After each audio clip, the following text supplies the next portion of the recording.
Channel of Vadodara. Prayagraj ખાતે ચાલતા મહાકુંભ મેળામાં ઉત્તર ગુજરાતના મોટી સંખ્યામાં સાધુ સંતો અને લોકો દર્શન સ્નાન અર્થે મોટી સંખ્યામાં પહોંચી રહ્યા છે। હાલ ભારત દેશની અંદર મહાકુંભ મેળો ચાલી રહ્યો છે, જેની અંદર સમગ્ર વિશ્વભરથી લોકો ઉમટી રહ્યા છે। 7 કરોડથી વધુ લોકો મૌની અમાવસ્યાનું સ્નાન કરવા આવી શકે છે। કુંભ મેળાની અંદર તેનું સુંદર મજાનું આયોજન થયું છે, ત્યારે ઉત્તર પ્રદેશની યોગી મહારાજની સરકાર દ્વારા ઉત્તર ગુજરાતના મોટી સંખ્યામાં સાધુ સંતો અને લોકો પહોંચ્યા છે, જેમાં પાટણ જિલ્લાના રાંધનપુર તાલુકાના બંધવડ ગામના હનુમાન આશ્રમના સંજીવનદાસ બાપુ, મહંત શ્રી અને જાનકીદાસ બાપુ તેમના ભક્તો પણ પહોંચ્યા છે। તો સાથે સાથે રાંધનપુર તાલુકાના નુચુપુરા ગામના શ્રી રામ આશ્રમના બટુક મુરારી બાપુ ત્યાં પહોંચી કથાનું રસપાન કરાવ્યું છે। તો સાથે સાથે રાંધનપુર તાલુકાના ગોતરકા ગામના બ્રહ્મચારી આશ્રમના સંત શ્રી નિજાનંદ સ્વામી અને બનાસકાંઠાના કટાવ ખાતે આવેલ કટાવ ધામના ખાખીજી મહારાજના સંત શ્રી જયરામ દાસ બાપુને આ મહાકુંભ મેળામાં મહામંડલેશ્વરનું પદ પ્રાપ્ત થયું છે। આ પદ અન્ય અખાડાના મહંત દ્વારા આપવામાં આવ્યું હતું, જે આપણા વિસ્તાર માટે ગૌરવશાળી ગણાય। અન્ય સાધુ સંતો અને ઉત્તર ગુજરાતમાંથી લાખોની સંખ્યામાં ભાવિક ભક્તો ચાલતા મહાકુંભની અંદર દર્શનનો લાભો લેવા અને પવિત્ર મા નદીના ચરણોમાં સ્નાન કરવા માટે પહોંચ્યા છે। ત્યારે ઉત્તર ગુજરાતમાંથી મોટી સંખ્યામાં સાધુ સંતો પણ પહોંચ્યા છે અને દર્શનનો લાભ લઈ રહ્યા છે। મહાકુંભ મેળામાં સુંદર મજાનું આયોજન યોગી રાજની સરકાર દ્વારા તમામ પ્રકારની સુવિધાઓ પણ કરવામાં આવી છે।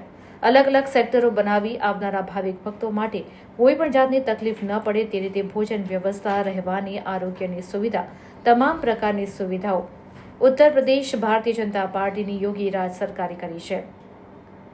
લોકો ત્યાં જઈને દર્શન સ્નાન કરી ધન્યતા અનુભવી રહ્યા છે। મહાકુંભ મેળામાં તારીખ 29 જાન્યુઆરી 2025ના રોજ મૌની અમાવસ્યાનું શાહી સ્નાન હોય। પૂરા વિશ્વમાંથી લગભગ 7 કરોડની સંખ્યામાં લોકો પહોંચવાના હોય। સાધુ સંતો લોકોને વ્યવસ્થાના ભાગરૂપે પછીના સ્નાનમાં આવવાનું સૂચન કરી રહ્યા છે।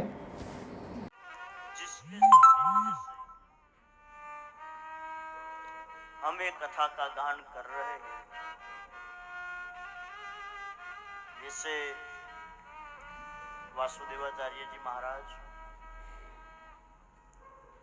और इनके कृपा पात्र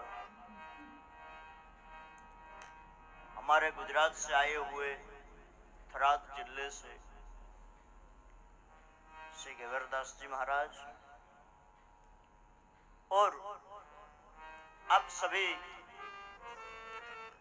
श्रोताजन सभी को मेरा वंदन। जय श्री राम।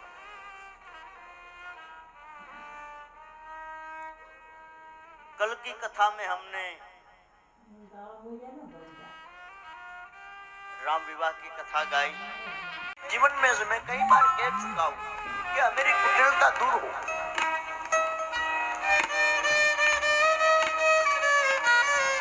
और हमारे जीवन में जो ईश्वर ने हमें दिया, जितना भी दिया उसमें हम पर्याप्त करें, बस इतना ही प्रभु आपने दे दिया, बहुत दे दिया। तो यही हमारा जीवन की उद्देश्य हो, बस इंसान को और करने की जरूरत नहीं है।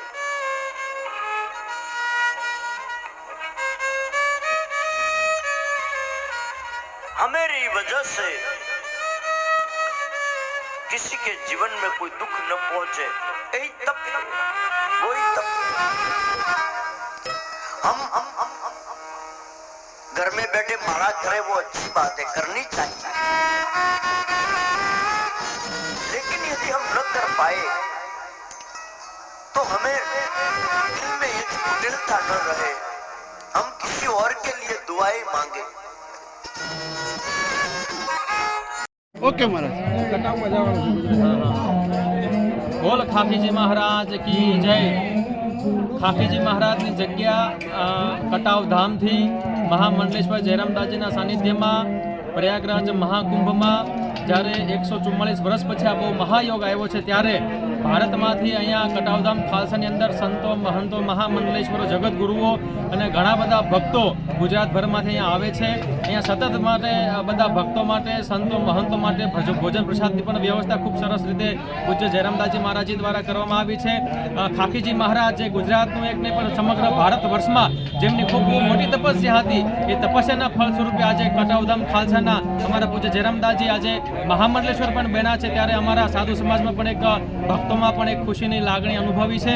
અને અમે હંમેશા જોઈએ છીએ કે જ્યારે પણ કટાવધામ ખાલસા દ્વારા અવિરતપણે આ 14 તારીખ સુધી જે પૂર્ણમાસીનું જે સ્નાન છેલ્લું થવાનું છે ત્યાં સુધી અહીંયા કોઈ ભૂખ્યો નહીં જાય. જે લોકોને તકલીફ હોય એને આશરો પણ આપવામાં આવે છે. અને કટાવધામ ખાખીજી મહારાજ તરફથી ઘણી બધી સંતોની, ભક્તોની, બધાની ખૂબ મોટી સેવા થાય છે.